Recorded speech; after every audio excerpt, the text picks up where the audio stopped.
brought to you by Nova शुद्ध घी। जब जब खाए दिल खुश हो जाए, सदियों का नोवा शुद्ध देसी घी, सपना स्वस्थ भारत का। I love घी। नमस्कार, मैं हूं आपका दोस्त विजय विद्रोही और आप देख रहे हैं हमारा खास कार्यक्रम विजय फैक्टर। तो राहुल गांधी ने बिहार विधानसभा चुनाव का सारा सस्पेंस ही खत्म कर दिया है।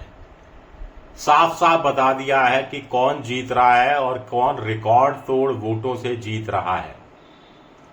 राहुल गांधी ने हरियाणा विधानसभा चुनाव के संदर्भ में एक बात कही कि ब्राजील से आई एक बाला बीजेपी के गले में डाली विधानसभा चुनाव जीत की माला। अब बिहार में ये ब्राजीलियन बाला वैसा ही कमाल करेगी जैसा हरियाणा में किया, या कोई अर्जेंटीना की बाला होगी, कहा नहीं जा सकता।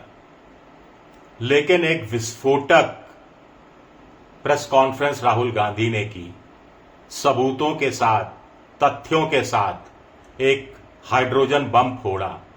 इस पर कोई कार्रवाई होगी या इसे भी ट्रोल कर दिया जाएगा, चुनाव आयोग एफिडेविट मांगने लगेगा।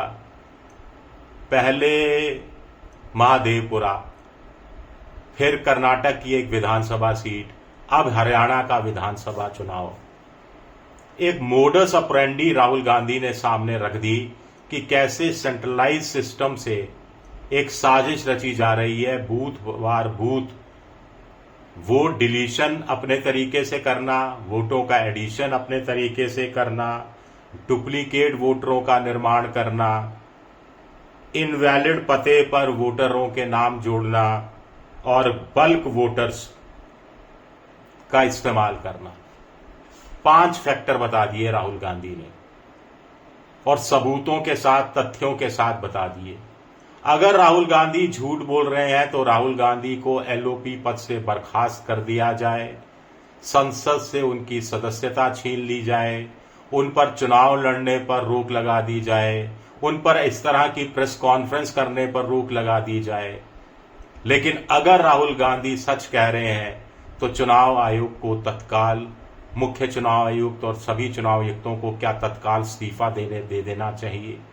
क्या हरियाणा की नायब सिंह सैनी सरकार को दोबारा से चुनाव में नहीं जाना चाहिए? क्या यही बात मोदी सरकार पर लागू नहीं होती? चलिए, कोई इस्तीफा नहीं दे, ना राहुल गांधी इस्तीफा दें, ना मुख्य चुनाव आयुक्त इस्तीफा दें, लेकिन क्या दोनों बैठकर आगे सोच नहीं सकते? कोई रास्ता नहीं निकाल सकते? आखिर एयरपोर्ट पर डिजी यात्रा का ऐप होता है, चेहरे से ही मिलान हो जाता है, आपको कुछ दिखाने की जरूरत नहीं होती। आखिर देश में 142 करोड़ लोगों के पास आधार कार्ड है और वो यूनिक आधार कार्ड है, उसके आधार पर वोटिंग की प्रक्रिया शुरू क्यों नहीं होती? भारत में इतने जबरदस्त ऐप हैं कि अगर एक बूथ पर या अलग अलग बूथ पर कोई एक महिला, कोई एक पुरुष एक कॉमन फोटो के साथ आ रहा है वोट देने, तो वो तत्काल पकड़ा जा सकता है। 2 मिनट का समय नहीं चाहिए। लेकिन पहल कौन करेगा? इस पर बात करें। पहले राहुल गांधी ने कहा क्या? राहुल गांधी ने एक ब्राजीलियन बाला का जिक्र किया और कहा कि ये ब्राजीलियन बाला है जो हरियाणा में आकर कभी सीमा बन जाती है, कभी स्वीटी बन जाती है, कभी रश्मि बन जाती है, कभी विमला बन जाती है। 10 बूथ पर 22 बार वोट देती है या वोट देने के लिए अपीयर होती है। और इस तरह की जो ब्राजीलियन मॉडल है वो अकेली नहीं है, ऐसे 25 लाख वोटर हैं। यानी कुल मिलाकर हरियाणा में 25 लाख वोटरों की चोरी की गई, फर्जीवाड़े से चुनाव जीता गया, ये राहुल गांधी का आरोप है। डुप्लीकेट वोटर 5 लाख से ज्यादा, इनवैलिड पते वाले वोटर 93,000 के आसपास, बल्क वोटर 19 लाख के आसपास, और फॉर्म 6 और फॉर्म 7 का तो जिक्र नहीं किया, जिसमें 8 से 10 लाख वोटर राहुल गांधी के अनुसार हो सकते हैं, क्योंकि चुनाव आयोग ने इस तरह का डाटा प्रोवाइड करने से ही इनकार कर दिया है। तो ये ब्राजीलियन बाला हरियाणा में बीजेपी की वोटर कैसे बन गई और इतने वोट कैसे कर दिए? ये तो सवाल सबको कौंध रहा है, सबको गुस्सा दिला रहा है कि ब्राजील, दक्षिण अमेरिका का एक देश, भारत के चुनाव में, हरियाणा के चुनाव में, जाटलैंड में इंटरफियर कर रहा है और चुनाव आयोग सोया हुआ है, गृह मंत्रालय सोया हुआ है, मोदी सरकार चुप है, कुछ ना कुछ तो सुप्रीम कोर्ट चुप है। सो मोटो क्यों नहीं ले लेता सुप्रीम कोर्ट और क्यों नहीं कहता चुनाव आयोग से कि ये ब्राजीलियन बाला को प्रस्तुत किया जाए कोर्ट में? सवाल तो उठता है। आगे राहुल गांधी कह रहे हैं कि 2 करोड़ कुल वोटर हरियाणा के, जिसमें 25 लाख चोरी के, यानी हर 8वां वोटर फर्जी, फेक, 12.5%। और हरियाणा में कांग्रेस चुनाव हारती है 22,000 वोटों से। अगर 25 लाख में 2-3 लाख गलती से हो गए, डाटा एंट्री में गड़बड़ हो गई, तो यानी 22 लाख फर्जी वोटर, 22,000 से कांग्रेस की जीत, कांग्रेस की हार उस चुनाव में जहां पोस्टल बैलेट में 90 में से 73 विधानसभा सीटों पर कांग्रेस आगे थी, 17 सीटों पर ही बीजेपी आगे चल रही थी। राहुल गांधी ने लोग पेश किए, लोगों ने अपने मुंह से सुनाया कि कैसे उनके वोट नाम काटे गए। राहुल गांधी 2 पत्रकारों को ले आए स्टेज पर, एक महिला पत्रकार, एक पुरुष पत्रकार। उनसे कहा कि ये देखिए voter list, actual voter list चुनाव आयोग के द्वारा प्रोवाइड की गई और देखिए। और उन पत्रकारों ने पहचाना विक्रम सिंह, जो रणधीर सिंह भी है, जो वास्तव में एक महिला है, जिसकी कहीं उम्र 34 साल है, कहीं उम्र 80 साल है। गुरमीत सिंह है, लड़का है, शक्ल में बिल्कुल लड़का है, उम्र 93 साल है, दिखाई गई है 93 साल। अब चुनाव आयोग बताए कि ब्राजीलियन वाला कौन है, नाम क्या है, कितनी बार वोट डाला। वीडियो फुटेज चुनाव आयोग इरेज कर देता है, इसीलिए कि गड़बड़ पता नहीं लग पाए। वीडियो प्रोवाइड नहीं करता, पिक्चर प्रोवाइड नहीं करता, वोटर लिस्ट अंतिम समय में प्रोवाइड करता है, वेबसाइट से उसमें फोटो भी नहीं दिखाई जाती। तो ये सब राहुल गांधी के अनुसार बीजेपी को चुनाव में फायदा उठाने के लिए सारा खेल रचा जा रहा है। ब्लर्ड फोटो है, यानी धुंधली सी फोटो।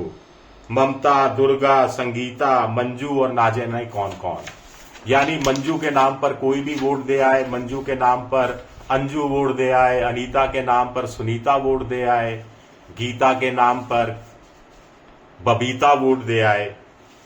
2 भाइयों ने मिलकर 18 वोट डाल दिए। चुनाव आयोग डुप्लीकेट वोटर आसानी से पकड़ सकता है, पकड़ नहीं पाता, पकड़ना नहीं चाहता। कोई मथुरा के प्रहलाद हैं, बीजेपी के सरपंच हैं, हरियाणा के होडल में भी चुनाव होता है तो वहां भी वोट डाल देते हैं, मथुरा में भी वोट डाल देते हैं। एक डालचंद जी हैं, ऐसे चुनाव राहुल गांधी के अनुसार लाखों की संख्या में लोग हैं जिनका वोट हरियाणा में भी है, यूपी में भी है। हाउस नंबर 0 का सच भी राहुल गांधी ने नरेंद्र और कुछ अन्य उदाहरणों के सामने रखकर सामने रखा। कहा कि इसमें वोटर और जो एड्रेस का पता लगाना मुश्किल हो जाए, इसीलिए हाउस नंबर 0 डाल दिया जाता है, यानी वोट डाला और वोटर गायब हो गया, लापता हो गया। 3.5 लाख नाम वोटर लिस्ट से काट दिए गए। चुनाव आयोग का नियम है कि एक घर में अगर 10 से ज्यादा वोटर रजिस्टर्ड हैं तो ग्राउंड वेरिफिकेशन होगा। तो यहां क्या ग्राउंड वेरिफिकेशन करने से चुनाव आयोग चूक गया। सबूत सबूत सबूत, लोग लोग लोग। अब इस पर आगे कार्रवाई क्या होती है? 000। राहुल गांधी ने कहा बिहार में भी यही सब होने वाला है, बीजेपी वोट चोरी करके चुनाव जीतने वाली है और 6 महीने बाद राहुल गांधी इसी तरह स्टेज पर वोट चोरी के सबूत देते खड़े दिखाई देंगे, लेकिन कुछ होने वाला नहीं है। जनरेशन जी से कहा कि आप अहिंसात्मक आंदोलन कीजिए, सविनय अवज्ञा आंदोलन कीजिए। चुनाव आयोग से आग्रह किया कि वोटर लिस्ट की पवित्रता, उसकी गरिमा, उसकी क्रेडिबिलिटी, उसकी पारदर्शिता बनाए रखने की जिम्मेदारी उसकी है।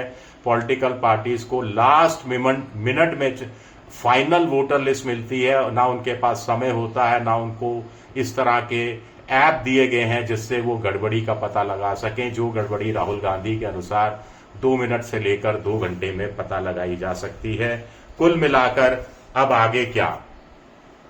आगे क्या ये बड़ा सवाल है, क्या सुप्रीम कोर्ट अपनी तरफ से सो मोटो इस मसले को लेगा? क्या चुनाव आयोग अपनी गलती मानेगा और कुछ सुधार करने की कोशिश करेगा? क्या वोटर को ही सड़क पर उतरना पड़ेगा? क्या जनरेशन जी अब सामने दिखेगी? बहुत बड़े सवाल उठते हैं। शुक्रिया मेरा वीडियो देखने के लिए, बहुत बहुत शुक्रिया।